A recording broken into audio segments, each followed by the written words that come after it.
നീർനാഗം. എനിക്ക് 6-7 വയസ്സുള്ളപ്പോഴത്തെ കഥയാണ്.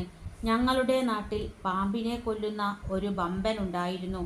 ഏതു ഭയങ്കര മൂർഖനോടും അദ്ദേഹം എതിരിടും. അദ്ദേഹത്തെപ്പോലെ ഒരു ബമ്പനാകണം എന്നുണ്ടായിരുന്നു. ഞാൻ ആദ്യം എതിരിട്ടത് ഒരു നീർനാഗത്തോടാണ്. ഞാനീ പറയുന്ന നീർനാഗം വളരെ പാവപ്പെട്ടതാണ്. ഒരു 2 അടി നീളം, ചെറുവിരലിൻ്റെ അത്ര വണ്ണം, തോട്ടിൽ ആമ്പലിൻ്റെ അടുത്തങ്ങനെ തല നീട്ടിയിരിക്കുകയാണ്. ചെറിയ വല്ല പരലും പോവുകയാണെങ്കിൽ പിടിക്കാം. നീർക്കോലി എന്നാണ് മൂപ്പരുടെ പേര്. ഞാൻ വലിയൊരു പച്ച ഇർക്കിലെടുത്ത് അറ്റത്തൊരു കുടുക്കുണ്ടാക്കി. എന്നിട്ട് സാവധാനം, വളരെ സാവധാനം അവൻ്റെ കഴുത്തിന് വെച്ച് ചിണുക്കി ഒരു വലി. ദാ നീർനാഗം ഈർക്കിലിൻ്റെ തുമ്പിൽ തൂങ്ങുന്നു. അവനെയും വഹിച്ചുകൊണ്ട് അടുത്തുള്ള പല വീടുകളിലും കയറി ഇറങ്ങി. സമപ്രായക്കാരും അതിൽ കുറഞ്ഞവരുമായ ഒട്ടു വളരെ ശിഷ്യന്മാരെയും ശിഷ്യകളെയും സമ്പാദിച്ചു. നേരം ഉച്ചയായി. വിശപ്പ് തോന്നിത്തുടങ്ങി. നീർനാഗത്തെയും കൊണ്ട് ഞാൻ വീട്ടിലെത്തി. വരാന്തയിലെ വിരിയുടെ ഇടയിൽ നീർനാഗത്തെ തൂക്കിയിട്ടു.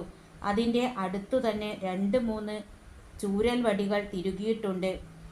പ്രായമനുസരിച്ചുള്ള മുഴുപ്പുകളുണ്ടതിന്. വലുത് എന്നെ അടിക്കാൻ.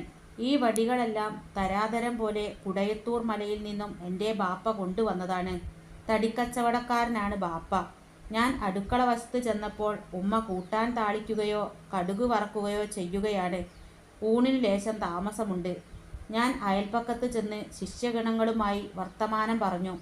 ഒരു ശിഷ്യൻ്റെ കയ്യിൽ നിന്നും പകുതി തേങ്ങാപ്പൂള് വാങ്ങിച്ച് തിന്നു. അപ്പോൾ ബാപ്പയുടെ കഠോരമായ വിളി,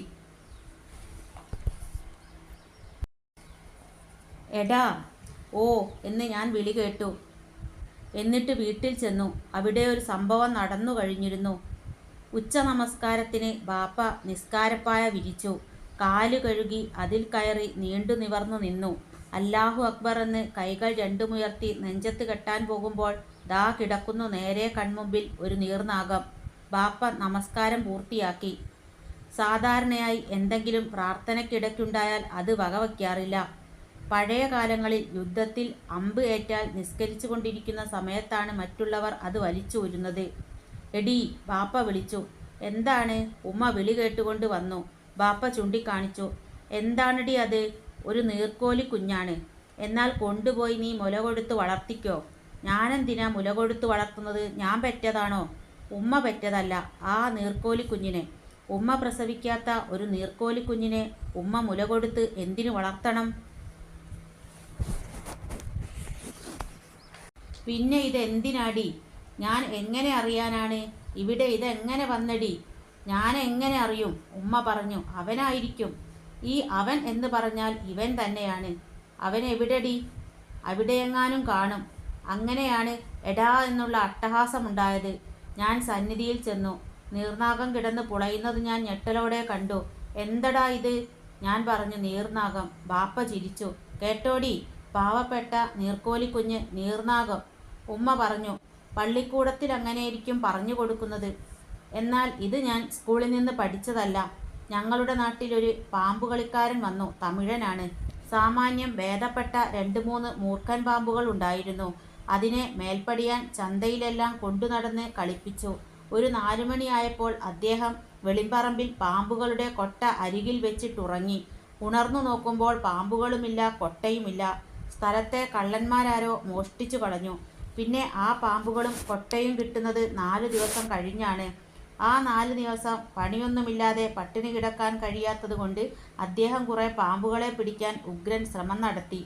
അനേക തരത്തിലുള്ള ഉഗ്രൻ പാമ്പുകളുള്ള സ്ഥലത്തുനിന്ന് അദ്ദേഹത്തിന് പിടിക്കാൻ കഴിഞ്ഞത് 4-5 നീർക്കോലികളെയാണ്.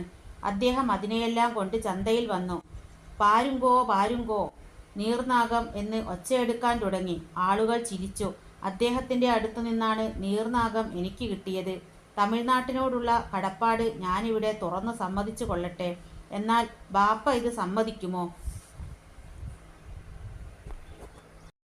എടാ, ബാപ്പ പറഞ്ഞു. ഇതെന്തിനാടാ നീ ഇവിടെ കൊണ്ടുവന്ന് വെച്ചത്? ഞാൻ മിണ്ടിയില്ല.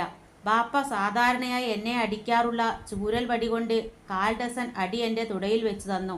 നല്ല 1-ാം നമ്പർ അടിയൊന്നുമല്ല, ഇടത്തരം. ബാപ്പ എന്നെ കൊണ്ട് നീർനാഗത്തെ എടുപ്പിച്ച് തോട്ടിൻ്റെ അടുത്തു ചെന്നു. ഞാൻ ആ കുരുക്ക് ഊരി അതിനെ മോചിപ്പിച്ചു. ബാപ്പ പറഞ്ഞു, അല്ലാഹുവിൻ്റെ സൃഷ്ടികളിൽ ഒന്നിനെയും കാരണം കൂടാതെ ദ്രോഹിക്കരുത്. വൈക്കം മുഹമ്മദ് ബഷീർ. സർപ്പയജ്ഞം.